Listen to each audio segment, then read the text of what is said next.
Steve Cardenas, aka Rocky the Red Power Ranger, and you are watching SmarkTank Revolution. Ladies and gentlemen, welcome back to the SmarkTank Revolution, where we always kick out at 2. I am your solo host tonight, Joey. Holy shit, finally business. And if you couldn't glean from that introduction, something monumental happened on TV tonight.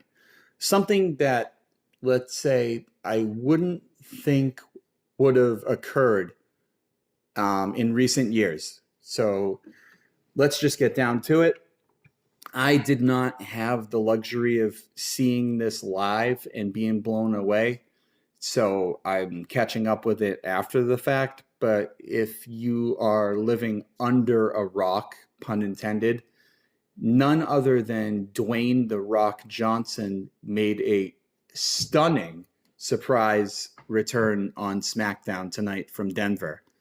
Now, I had to do a double take when I heard the news because I got a screenshot from a very good friend who has an amazing show, Billy, of The Brand Show. You folks need to check it out. It's fabulous. But I got a screenshot of The Rock from behind in the ring in a track jacket, and I couldn't quite make it out. I was wandering around the TerraCon floor in Marlborough, Mass, and I just glanced at it, and I was like, holy shit. I'm like, that dude in the track jacket kind of looks like The Rock. And then I got a text with, holy shit, wow, exclamation. Turns out it was The Rock. My phone just started going nuclear. And apparently it was a segment between Pat McAfee and Austin Theory. Now, Pat McAfee showing up out of nowhere on his own is a pretty big deal. But for The Rock to come out was beyond unexpected. And I absolutely have to touch on this. I told Donnie I'd get on the horn, so I'm probably beating him to it. But then again, he edits this, so maybe he can come out first. Who knows? It's nice to see in this era in 2023 that there can still be some genuine surprises in the world of professional wrestling that take the Smarks, all the fans in the know, by storm.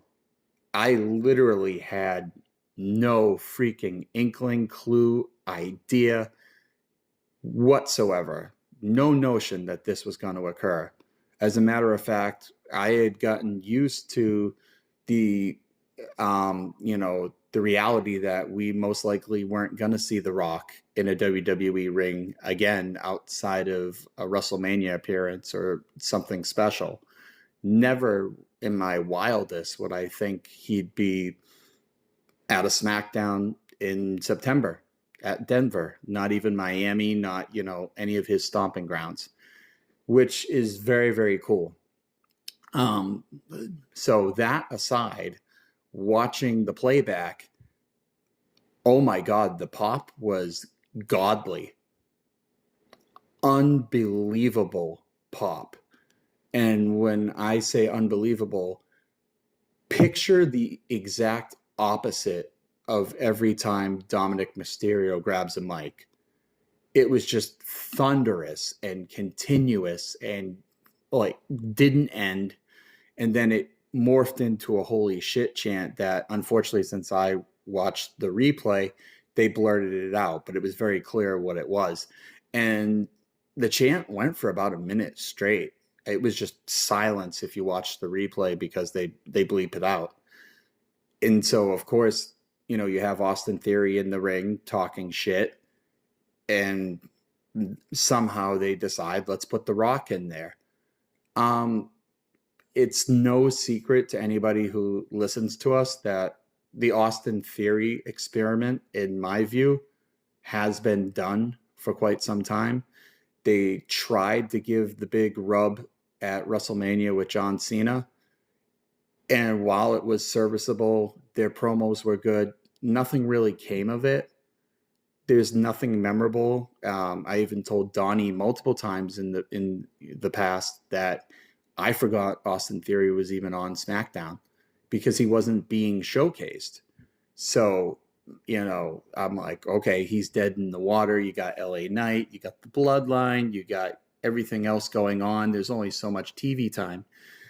But having him in the ring with Pat McAfee talking crap back and forth, that seems like a good fit. He was the butt of LA Knight's jokes last week, and that was a good fit. Never in my wildest did I think they'd pair him in the ring with The Rock randomly. And unfortunately, when you get paired with The Rock on the microphone, I mean, let's face it, there are very few people in the business that can even hang with him in the same league on the microphone. But pretty much 9 out of 10 times, The Rock is always going to get the better of you at the end of the exchange. Austin Theory isn't even close to that league. So I have to question why him in the segment. I figured The Rock would have been much better off, interrupting Grayson Waller, somebody who has really decent mic skills and charisma to hang. But the segment went off really good. I mean, he just completely trounced Theory, ended with the people's elbow. The crowd went insane, like they should. And so did we at home. I mean, knowing that he returned, even though I was watching a replay, I was still unbelievably entertained. And I wonder about the timing. Like this week, WWE officially merged with UFC and Endeavor. They are now one solid entity, traded under TKO on the New York Stock Exchange.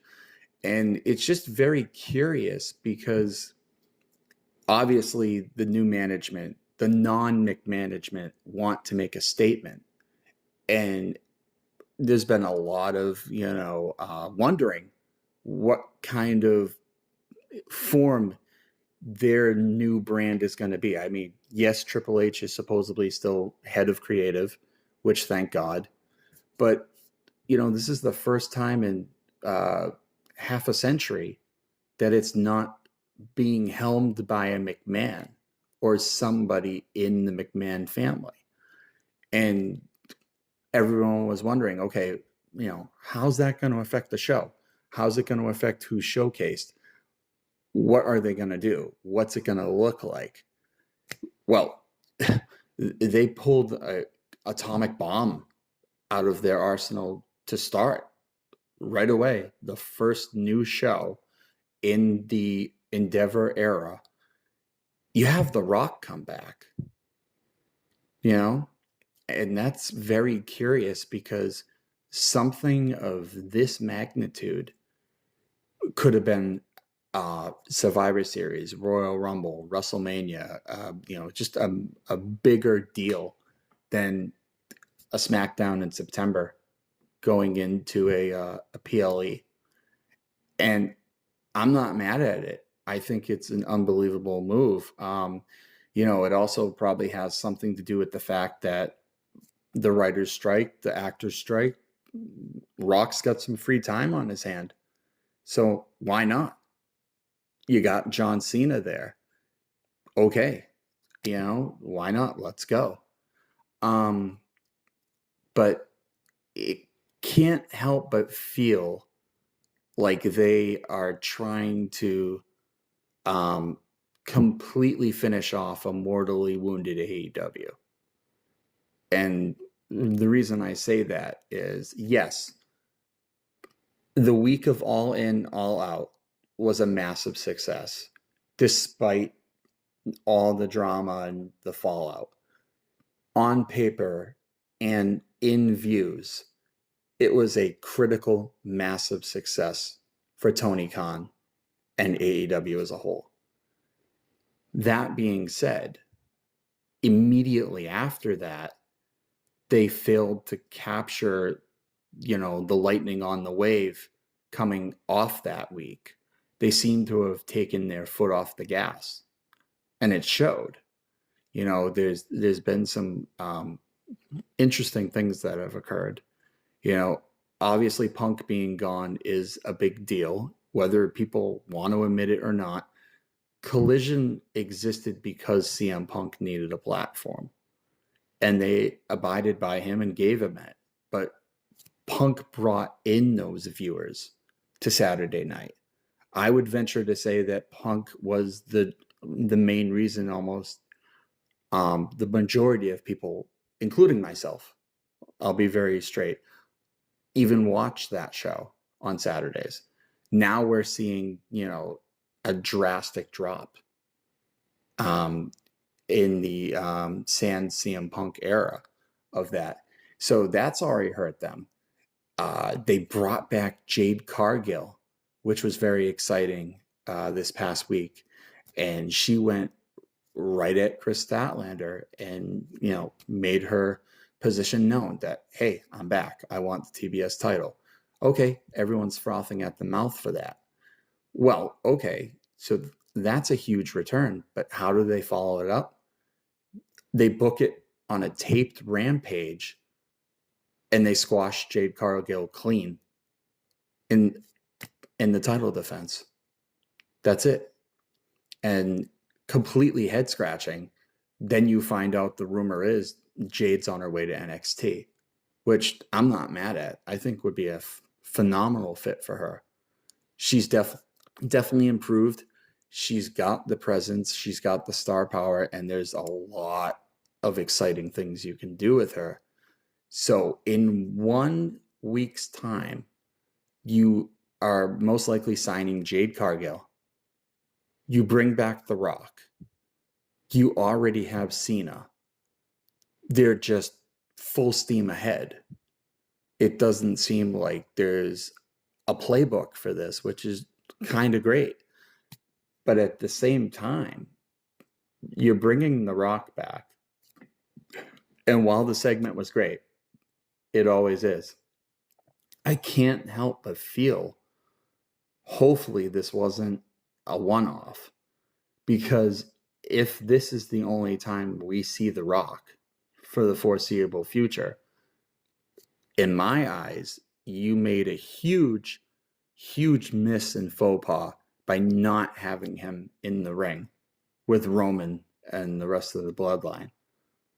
I mean, could you imagine the energy with him in the ring with his family at odds? I mean, that would have been incredible. I still hope it happens. But I mean, it's not often that I am stunned in wrestling. And I can honestly say this is one of the rare occasions that I am completely flabbergasted by the events that occurred on SmackDown tonight. I mean, I'm pleasantly surprised, and I'm very, very curious on what's next. I mean, if this is how the TKO Endeavor era of WWE starts, and they pull that out day one, geez, what else are they not afraid to pull out? I mean, we could be in for a really wild, rewarding ride. And honestly, I hope it's the case, but you know me, I love to shoot my mouth. My mouth was agape, and I just had to let my words fall out and talk about it. But what about you guys who listen and support us? Like, what do you think in the comments? Are you happy The Rock's back? Do you think he's back? Do you think this was just like a one-time appearance that they just hot-shotted? I'm very curious to see what you think. And of course, I'm anxiously awaiting Mr. Big Time Donnie Wonderful's thoughts on this as well.